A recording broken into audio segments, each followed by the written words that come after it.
আসসালামু আলাইকুম। ইসমত মিলি স্বাগত জানাচ্ছি এনটিভির মধ্যরাতের খবরে। ক্রাউন সিমেন্ট শিরোনাম দেখছিলেন, এবার পুরো খবর। সাবেক প্রধান বিচারপতি এবিএম খায়রুল হককে কারাগারে পাঠিয়েছে আদালত। ধানমন্ডির বাসা থেকে গ্রেফতারের পর তাকে আদালতে হাজির করা হয়। গ্রেফতার দেখানো হয় যাত্রাবাড়ি থানায় একটি হত্যা মামলায়। এছাড়া দুর্নীতি ও রায় জালিয়াতির মামলাও রয়েছে তার বিরুদ্ধে। দেশের ইতিহাসে প্রথমবারের মতো কোনো প্রধান বিচারপতি গ্রেফতার হলেন। কায়কোবাদ মাহমুদের রিপোর্ট। সমালোচিত সাবেক প্রধান বিচারপতি এবিএম খায়রুল হক, তার বিরুদ্ধে মামলা হয়েছে দুর্নীতি ও রায় জালিয়াতি, সংবিধানের ত্রয়োদশ সংশোধনী বাতিলের মাধ্যমে তত্ত্বাবধায়ক সরকার ব্যবস্থা অবৈধ ঘোষণা এবং হত্যার অভিযোগে। সাবেক এই প্রধান বিচারপতিকে গ্রেফতারের পর কঠোর নিরাপত্তার মধ্য দিয়ে নেওয়া হয় ঢাকার চিফ মেট্রোপলিটন ম্যাজিস্ট্রেট আদালতে। একদল বিএনপিপন্থী আইনজীবী তখন তার বিরুদ্ধে দুধ্বনিতে বিক্ষোভ করছিল আদালত প্রাঙ্গণে। বিক্ষুব্ধদের এড়িয়ে নিরাপদে পুলিশ তাকে নিয়ে যায় আদালতের ভেতরে।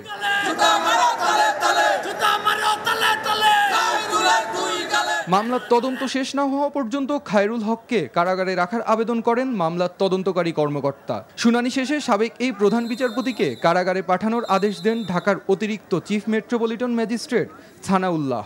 এটা একটা হত্যা মামলা, ওনাকে গ্রেফতার করে আনা হয়। বিজ্ঞ আদালত সকলের প্রসিকিউশনের বক্তব্য শুনেন এবং অন্যান্য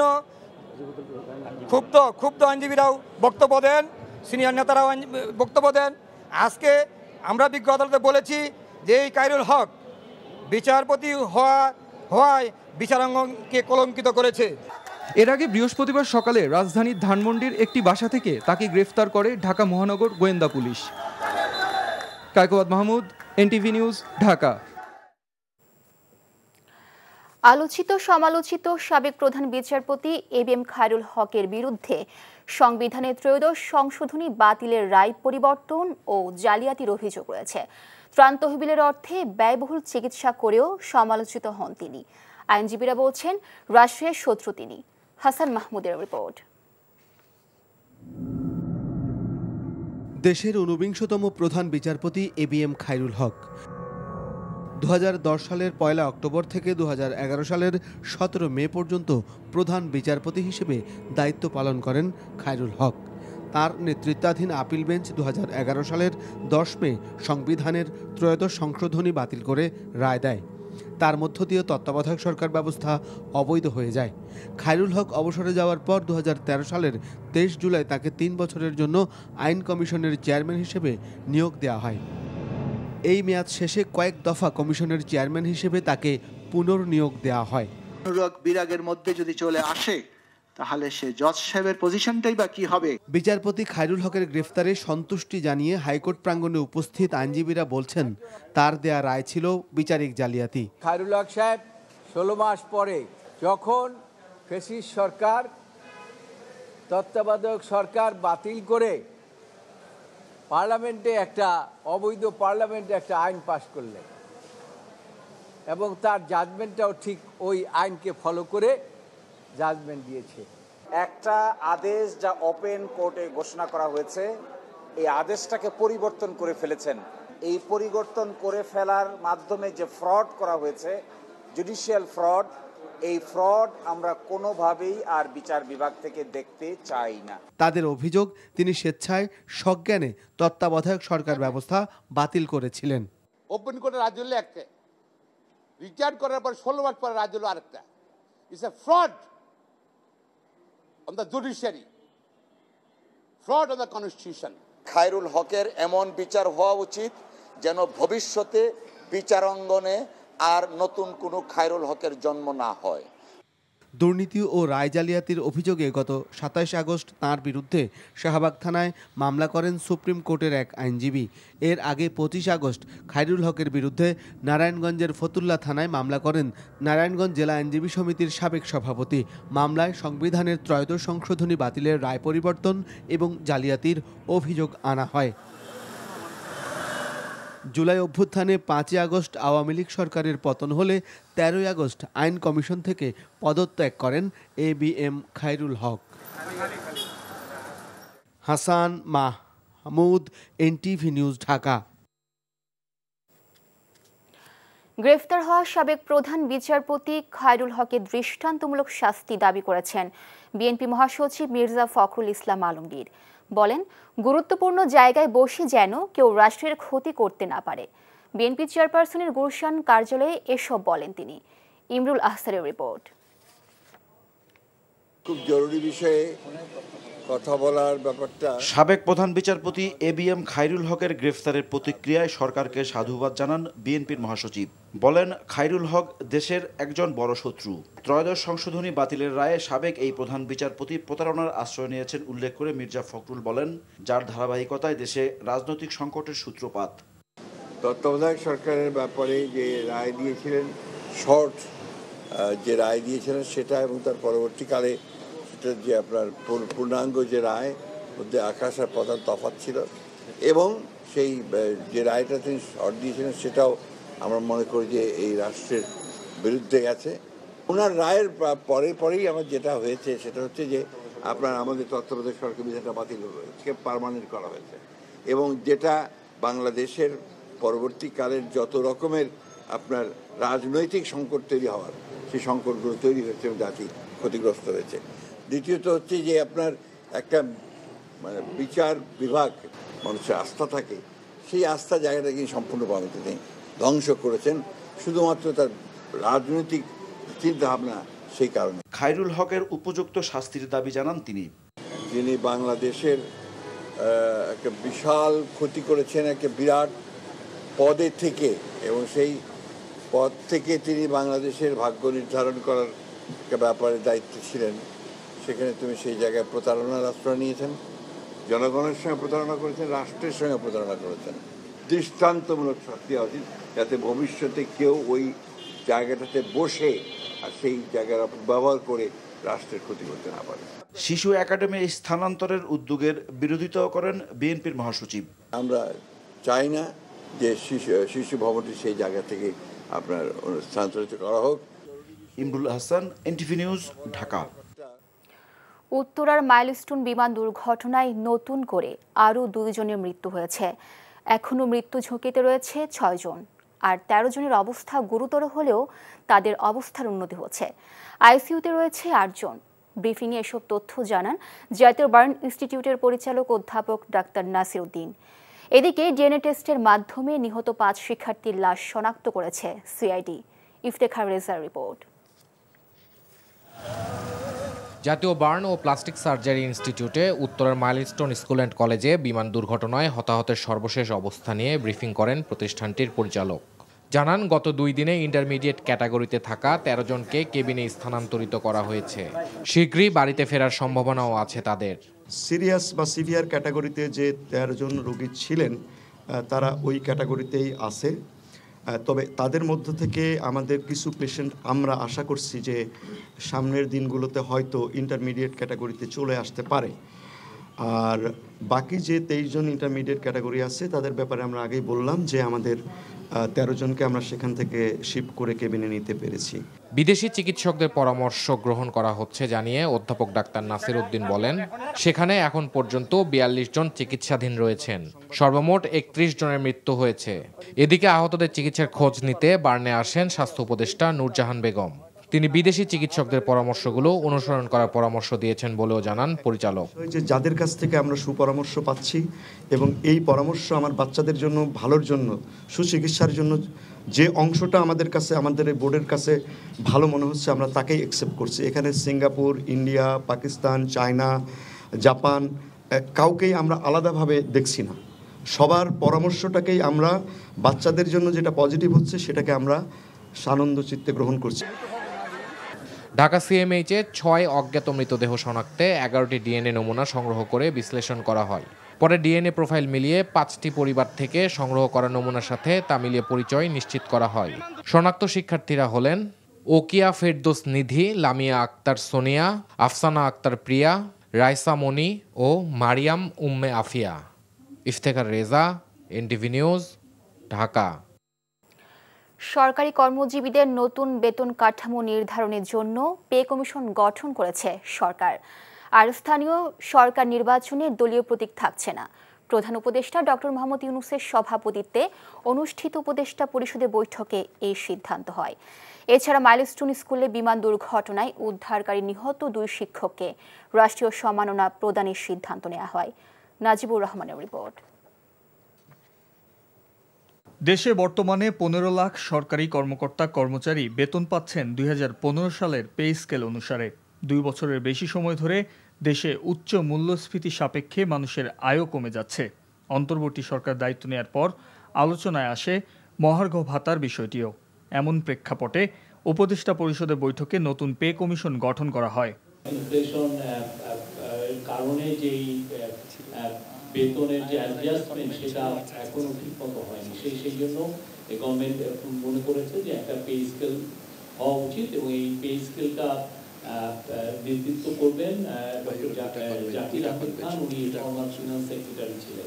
বৈঠকের বিষয়ে রাজধানীর ফরেন সার্ভিস একাডেমিতে ব্রিফিংয়ে এলজিআরডি উপদেষ্টা জানান, স্থানীয় সরকার নির্বাচনে দলীয় প্রতীক না রাখা সংক্রান্ত 4টি আইনের সংশোধনী অনুমোদন দেওয়া হয়েছে। যে ধারাগুলোর মাধ্যমে দলীয় প্রতীকে নির্বাচনের সিদ্ধান্ত হয়েছিল সেই ধারাগুলো আজকে বিলুপ্ত করার প্রস্তাব উত্থাপন করা হয়েছিল এবং সেটা উপদেষ্টা পরিষদে অনুমোদন করা হয়েছে। ফলে দলীয় প্রতীকে স্থানীয় সরকার নির্বাচনে অংশগ্রহণ করার আর কোনো সুযোগ নেই। আইন উপদেষ্টা জানান, ফৌজদারি কার্যবিধি সংশোধনের চূড়ান্ত অনুমোদন দেওয়া হয়েছে উপদেষ্টা পরিষদের সভায়। যে গ্রেফতার করবে যে পুলিশ অফিসার, তার ক্লিয়ার আইডেন্টিটি থাকতে হবে। যত দ্রুত সম্ভব গ্রেফতারকৃত ব্যক্তির পরিবার, বন্ধু বা লয়ারকে তার সাথে যোগাযোগ করে জানাতে হবে যাতে গ্রেফতার করেছে, আমরা এই কারণে গ্রেফতার করেছি, এই মামলায় গ্রেফতার করেছি। গোপালগঞ্জে এনসিপির সমাবেশে হামলার ঘটনায় বিচার বিভাগীয় তদন্ত কমিটি গঠন করা হয়েছে জানিয়ে প্রধান উপদেষ্টার প্রেস সচিব জানান, 3 সপ্তাহের মধ্যে তদন্ত প্রতিবেদন জমা দেওয়ার সময় বেঁধে দেওয়া হয়েছে। Najibur Rahman, NTV news, Dhaka. যে দল তার কর্মীদের চাঁদা ও দখলবাজি থেকে ফেরাতে পারে না, তাদের কাছে দেশ নিরাপদ নয় উল্লেখ করে জামায়াতের আমির ডক্টর শফিকুর রহমান বলেন, জামায়াতে চাঁদাবাজির সংস্কৃতি নেই, ক্ষমতায় গেলে দুর্নীতিমুক্ত বাংলাদেশ গড়ে তোলা হবে। বৃহস্পতিবার সন্ধ্যায় জুলাই গণঅভ্যুত্থানে শহীদের স্মরণে সিলেট জেলা শিল্পকলা একাডেমিতে আয়োজিত আলোচনা সভা ও দোয়া মাহফিলে এসব কথা বলেন তিনি। বলেন, জুলাই অভ্যুত্থানে আহতদের দেয়া ওয়াদা পূরণে ব্যর্থ হয়েছে অন্তর্বর্তীকালীন সরকার। জামায়াতে ইসলামীর ক্ষমতায় গেলে তাদের যথাযথ মূল্যায়ন করা হবে। দেশে একটি যুদ্ধ হয়েছে ফ্যাসিবাদের বিরুদ্ধে, আরেকটি যুদ্ধ হবে দুর্নীতির বিরুদ্ধে উল্লেখ করে বলেন, প্রতিবেশী দেশের অধিকার রক্ষায় সমমর্যাদার ভিত্তিতে কাজ করবে জামায়াত। একটা যুদ্ধ হয়েছে ফ্যাসিবাদের বিরুদ্ধে, ইনশাআল্লাহ আরেকটা যুদ্ধ দেশবাসীকে সাথে নিয়ে আমরা করব দুর্নীতির বিরুদ্ধে। ইনশাআল্লাহ এই যুদ্ধে বাংলাদেশের জনগণের বিজয় হবে। একটা দায়িত্বপরায়ণ খোদাবিরু সরকারের হাতে যদি দেশ পরিচালনার দায়িত্ব পড়ে, 5 বছরে এই জাতের চেহারা বদলে যাবে ইনশাআল্লাহ। ভারতীয় হিন্দুত্ববাদী সরকার বছরের পর বছর বাংলাদেশে মুসলমানদের বিরুদ্ধে ঘৃণা ছড়িয়েছে। সকলকে ভারতের বিরুদ্ধে ঐক্যবদ্ধ হতে হবে, এমন মন্তব্য করেন জাতীয় নাগরিক পার্টির আহ্বায়ক নাহিদ ইসলাম। দেশ গড়তে জুলাই পদযাত্রায় হবিগঞ্জ শহরের এম সাইফুর রহমান টাউন হলের পথসভায় এসব কথা বলেন তিনি। বলেন, এনসিপির লড়াই শুধু বাংলাদেশ নয়, পুরো দক্ষিণ এশিয়া ব্যাপী। সীমান্তে হত্যা ও মুসলিমদের পশিনের ঘটনার তীব্র নিন্দা ও প্রতিবাদ জানায় দলের আহ্বায়ক। বলেন, ফ্যাসিবাদ বিরোধী লড়াইয়ে দেশে যে একতা, যে সংহতি তৈরি হয়েছে তা সকলকে ধরে রাখতে হবে। এদিকে ব্রাহ্মণবাড়িয়া পৌরমুক্ত মঞ্চে জাতীয় নাগরিক পার্টির পথসভায় দলের আহ্বায়ক নাহিদ ইসলাম বলেন, 5 আগস্টের মধ্যে জুলাই সনদ আদায় করতে যা যা করা দরকার এনসিপি তাই করবে। আমাদের এই লড়াইটা কেবল বাংলাদেশ নয়, এই লড়াইটা পুরো দক্ষিণ এশিয়া ব্যাপী।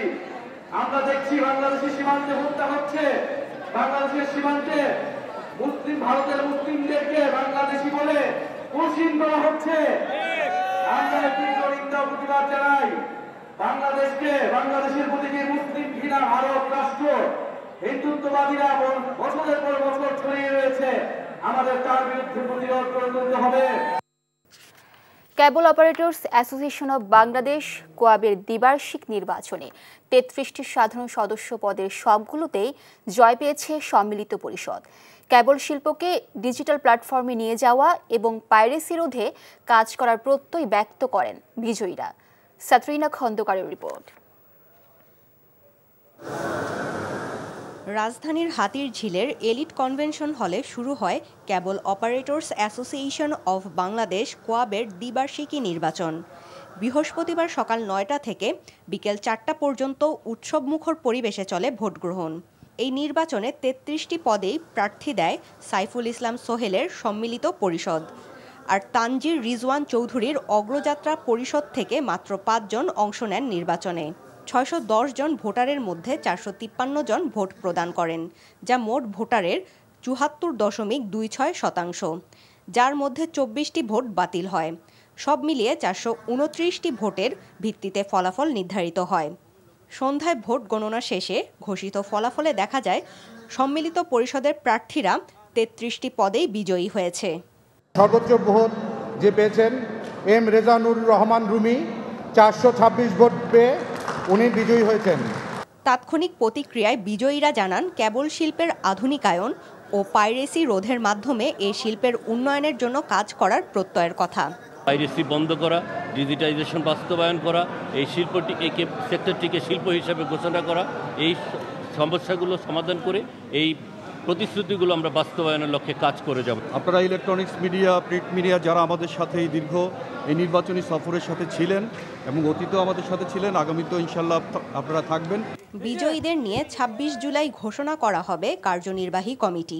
এরপর ৩০ জুলাই সাধারণ সদস্যদের প্রত্যক্ষ ভোটে নির্বাচিত হবেন কোয়াবের সভাপতি ও সাধারণ সম্পাদক। সাদরিনা খন্দকার, এনটিভি নিউজ, ঢাকা। আন্তর্জাতিকভাবে ছাত্রলীগ ও আওয়ামী লীগের বিচার না করলে ভবিষ্যতে তারা আরও বড় হুমকি হতে পারে বলে মন্তব্য করেছেন ছাত্রদলের সভাপতি রাকিবুল ইসলাম রাকিব। ২৪-এর গণঅভ্যুত্থান ও মাইলস্টোন ট্র্যাজেডিতে নিহত ও আহতদের জন্য আয়োজিত দোয়া মাহফিলে এসব বলেন। আওয়ামীপন্থী শিক্ষকরা এখনও সক্রিয় উল্লেখ করে তিনি বলেন, তাদের বিরুদ্ধে সরকারের কোনো ব্যবস্থা না নেওয়া হতাশাজনক। ছাত্রলীগকে জামায়াত ও এনসিপি আশ্রয় দিচ্ছে বলেও অভিযোগ করেন ছাত্রদল সভাপতি। জানান, আগামী ৩রা আগস্ট কেন্দ্রীয় শহীদ মিনারে ছাত্র সমাবেশ করবে জাতীয়তাবাদী ছাত্রদল। এর আগে ঢাকা বিশ্ববিদ্যালয়ের কেন্দ্রীয় মসজিদে দোয়ার আয়োজন করা হয়। আন্তরিকভাবে ছাত্রলীগ এবং যুবলীগ, আওয়ামী লীগের সন্ত্রাসীদের বিচার আওতা না নিয়ে আসতে পারেন, অবশ্যই তারা আগামীতে আরো বড় হুমকি হবে এই দেশের জন্য, ছাত্র সমাজের জন্য। আমরা বারবার বলে এসেছি, এখনো আহ্বান জানাচ্ছি, জুলাই আগস্টে গণঅভ্যুত্থানে যারা ব্যানারের নেতৃত্ব দিয়েছে, দয়া করে এখনো আপনারা আন্তরিক হন। এই শিক্ষা প্রতিষ্ঠানগুলোতে ছাত্রলীগের যারা দূষর ছিল, যে সকল নীল দলের আওয়ামী শিক্ষক দূষর হিসাবে কাজ করেছে, দয়া করে তাদের বিরুদ্ধে সোচ্চার হন। ঢাকা পূর্ব পশ্চিম এলিভেটেড এক্সপ্রেসওয়ের প্রস্তাবিত রুট পরিবর্তনের দাবিতে সাভারের বলিয়ারপুরে বিক্ষোভ মিছিল ও প্রতিবাদ সভা করেছে স্থানীয়রা। বৃহস্পতিবার বিকেলে বলিয়ারপুর বাসস্ট্যান্ডে এই বিক্ষোভ মিছিল ও প্রতিবাদ সভার আয়োজন করা হয়। স্থানীয়রা জানান, প্রস্তাবিত এলিভেটেড এক্সপ্রেসওয়ে তাদের দীর্ঘদিনের বসতভিটা ও জমি জমার উপর দিয়ে নির্মাণের পরিকল্পনা করা হয়েছে। এতে শত শত পরিবার ঘরবাড়ি হারিয়ে উচ্ছেদের মুখে পড়বে বলে তারা আশঙ্কা করেন। বিক্ষোভকারীরা বলেন, ১ কিলোমিটার পূর্ব দিকে এক্সপ্রেসওয়েটির ইন্টারচেঞ্জ সরিয়ে নিলে প্রকল্পও হবে, তাদের ক্ষতিও হবে না।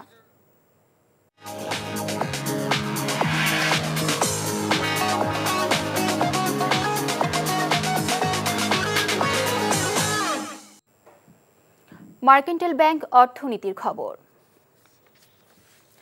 বাড়তি শুল্ক নিয়ে যুক্তরাষ্ট্রকে ফের বৈঠকের অনুরোধ জানিয়েছে বাংলাদেশ। সাড়া পেলে দেশটিতে যাবে প্রতিনিধি দল। বাণিজ্য উপদেষ্টা শেখ বশিরউদ্দিন এসব কথা বলেন। আমাদের জন্য যেরকম প্রয়োজন, যুক্তরাষ্ট্রের জন্যও প্রয়োজন। যুক্তরাষ্ট্র এবং আমরা এই বিষয়ে আমাদের কর্মকাণ্ড কোনো স্থবিরতা নেই, আমাদের কর্মকাণ্ড যথেষ্ট গতিশীলতার সাথে আগাচ্ছে এবং আমরা আমাদের অবস্থানগুলোকে মানে সঠিকভাবে তুলে ধরেছি। সক্ষমতার ভিত্তিতে আমাদের যা করণীয় সেই তুলে ধরার পরিপ্রেক্ষিতে আমরা এখন আমাদের ওনাদের থেকে যেটা বলেছে আমন্ত্রণের অপেক্ষায় আছে, আমন্ত্রণ পেলেই চলে যাব। আমরা একটা অনলাইন মিটিং হয়তোবা শিডিউল পাচ্ছি আজকালকের ভিতরেই। সো অনলাইন মিটিংটা করার পরে আমাদের আমাদের গতিশীলভাবে এই জিনিসটা আগাচ্ছে। কোনো কারণে যদি 1 তারিখের শিডিউলটা এর আগে শিডিউল না পাওয়া যায়, পরবর্তী 1 তারিখে পরবর্তীতে আশা করা যায়, অবশ্যই হবে। প্রবাসের খবর। বিএনপি ক্ষমতায় গেলে সংযুক্ত আরব আমিরাতের উন্নয়ন কৌশল থেকে শিক্ষা নিয়ে দেশকে উন্নত করার চেষ্টা করবে বলে জানান বিএনপির চেয়ারপারসনের উপদেষ্টা জয়নুল আবেদিন ফারুক। আমিরাতে সাংবাদিকদের সাথে মতবিনিময়ে এ কথা বলেন তিনি। 10 বছর আগে দুবাই 1 দিরহাম কত ছিল, আর 1 দিরহাম 34 টাকা। এখন এই পরিস্থিতিতে আমরা দুবাই হব কিনা আমরা হাসিনার মতো বলতে চাই না। আমরা একটু বলতে চাই দুবাইয়ের মতো যে ডেভেলপমেন্ট, যে দুবাই রাজনীতি, যে দুবাইয়ের উন্নয়ন, এগুলো যদি ফলো আপ করে আমাদের নেতা করতে পারে তাহলে দেশের মানুষ অখণ্ড সমর্থন দেবে, আবারও ওকে ক্ষমতা বা সরকার গঠন করার সহযোগিতা করবে। মাইলস্টোন স্কুল অ্যান্ড কলেজে বিমান বিধ্বস্তে হতাহতদের জন্য দোয়া মাহফিলের আয়োজন করে জেদ্দাস্থ বাংলাদেশ ইন্টারন্যাশনাল স্কুল অ্যান্ড কলেজের গার্ডিয়ান ফোরাম। এনটিভি জেদ্দার প্রতিনিধি মাসুদ সেলিম জানান, দোয়া মাহফিলের সভাপতিত্ব করেন প্রতিষ্ঠানটির বাংলা কারিকুলামের গার্ডিয়ান ফোরামের সভাপতি মহিন চৌধুরী। সাধারণ সম্পাদক হাবিব পাটোয়ারির সঞ্চালনায় প্রধান অতিথি ছিলেন বিশিষ্ট ব্যবসায়ী ও রাজনৈতিক ব্যক্তিত্ব মীর মনিরুজ্জামান তপন। বক্তব্য দেন গার্ডিয়ান ফোরামের প্রধান উপদেষ্টা মোহাম্মদ ইলিয়াস, মুক্তার হোসেন, মোহাম্মদ ইদ্রিস মনির, আবু তাহের দুলাল সহ অন্যরা। নিহতদের রুহের মাগফিরাত ও আহতদের আরোগ্য কামনা করেন প্রবাসীরা।